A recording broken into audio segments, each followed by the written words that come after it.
Bonjour à tous, c'est Paul de la vidéo tout simplement. Il y a 2 jours, on est allé faire des photos en montagne, d'ailleurs je vous invite à regarder la vidéo juste ici si ça n'est pas déjà fait. Et puis aujourd'hui, on va s'intéresser au développement. Alors non, je parle pas d'imprimer ces photos, mais bien de les développer sur informatique.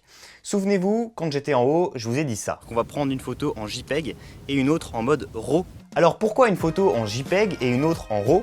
C'est ce qu'on va voir aujourd'hui et puis on va voir rapidement comment on peut développer ça sur Photoshop. Ok, donc c'est parti, nous voici sur notre dossier photo. Alors pourquoi il y a 2 exemplaires? On va afficher les détails et on voit que chaque photo avec le même numéro a 2 formats, le format CR2 et JPEG. On voit aussi que le format CR2 est bien plus lourd que le format JPEG. C'est simplement parce que le format CR2, c'est le format RAW qui sort du réflexe et qui contient beaucoup plus d'informations que le fichier JPEG très compressé.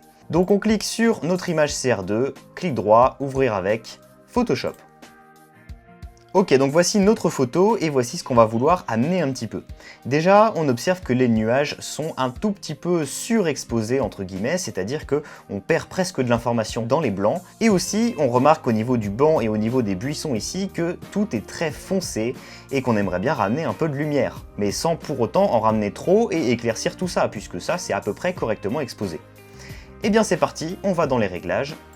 Le premier réglage qu'on peut faire, c'est un réglage de balance des blancs. Si vous voulez une image plutôt température froide dans les bleus ou plutôt température chaude dans les jaunes. Voilà, on choisit à peu près ça. Ensuite, si vous souhaitez une image soit plus dans les tons verdâtres, soit plus magenta, à peu près comme ça, ça me plaît bien.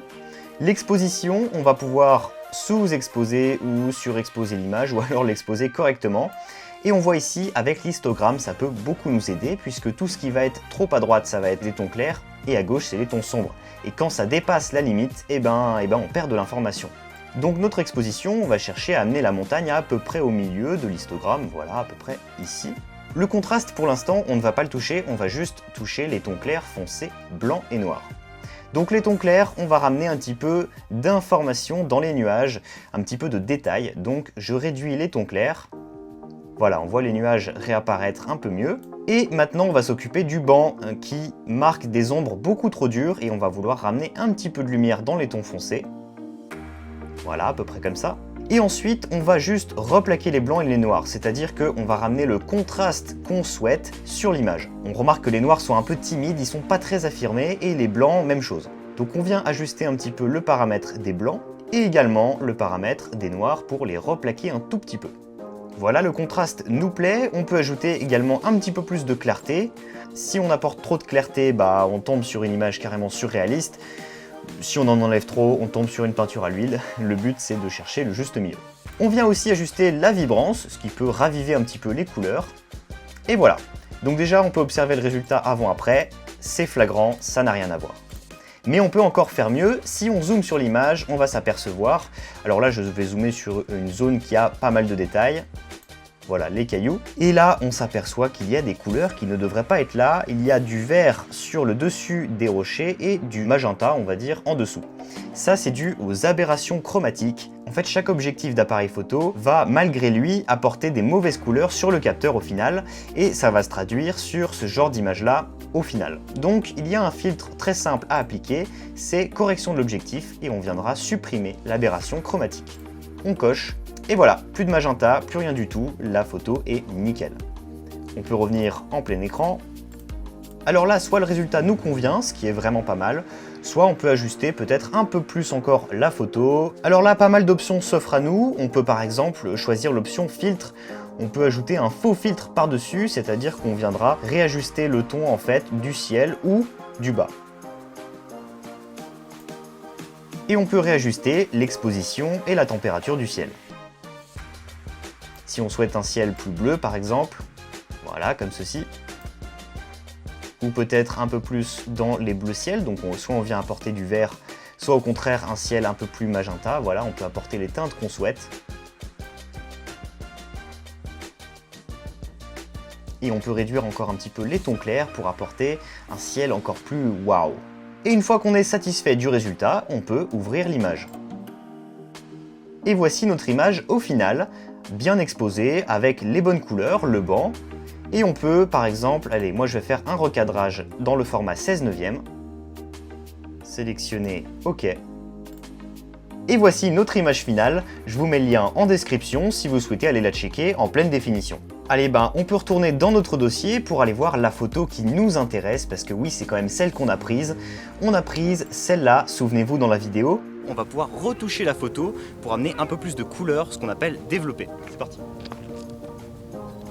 Voilà, donc même chose, on fait bien attention à sélectionner l'image en RAW, clic droit, ouvrir avec Photoshop. Et voici donc notre photo au format RAW bien ouverte. Alors là, je vais vous proposer une autre solution beaucoup plus simple si vous souhaitez retoucher rapidement beaucoup de photos à la suite, mais que vous n'avez pas forcément envie d'y passer plus de 5 minutes comme je viens d'y passer avec la première photo. Alors pour ça, c'est très simple, ça peut presque vous paraître une blague, pourtant c'est très vrai, vous appuyez sur l'option automatique. Et voilà, Photoshop a déjà fait la première partie du travail à votre place.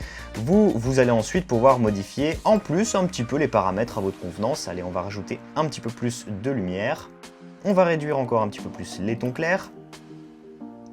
On viendra augmenter légèrement la vibrance, un petit peu de clarté. Les noirs, pourquoi pas les replaquer un tout petit peu. On vient également surveiller les aberrations chromatiques. Voilà, les aberrations sont très visibles ici sur ces rochers-là. Correction, supprimer, et voilà, ouais, c'est un petit peu magique cet outil. On est satisfait du résultat final, et allez, là c'est bonus, mais les bateaux qui sont là, on n'a pas forcément envie de les avoir, parce qu'on n'a pas envie, c'est comme ça. Bon, là bien sûr, on va toucher la frontière entre le développement photo et la retouche photo. Là, c'est vrai qu'on rentre un petit peu dans la retouche, même si c'est pas retouché non plus à l'extrême. On peut venir par exemple enlever quelques petits bateaux qui nous agacent et qu'on n'a pas forcément envie d'aller voir là. Allez, le petit recadrage qui fait toujours plaisir. Moi, j'adore le format 16/9. Donc on va venir recadrer la photo. À peu près comme ça. On valide. Même chose, je vous laisse le lien en description. Voilà, merci à tous d'avoir suivi ce petit tutoriel. J'espère qu'il vous a plu, qu'il vous a appris 2-3 petits trucs. Et puis, n'hésitez pas, si vous partez en vacances, n'hésitez pas à prendre ce mode, à switcher sur RAW sur l'appareil photo.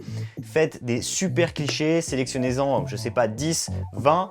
Vous les développez et vous allez être super content et vous allez vouloir les montrer à tout le monde, ça va être génial. Voilà, j'espère que ça vous a plu, je l'ai déjà dit. Je vous retrouve dès demain sur la vidéo. Tout simplement.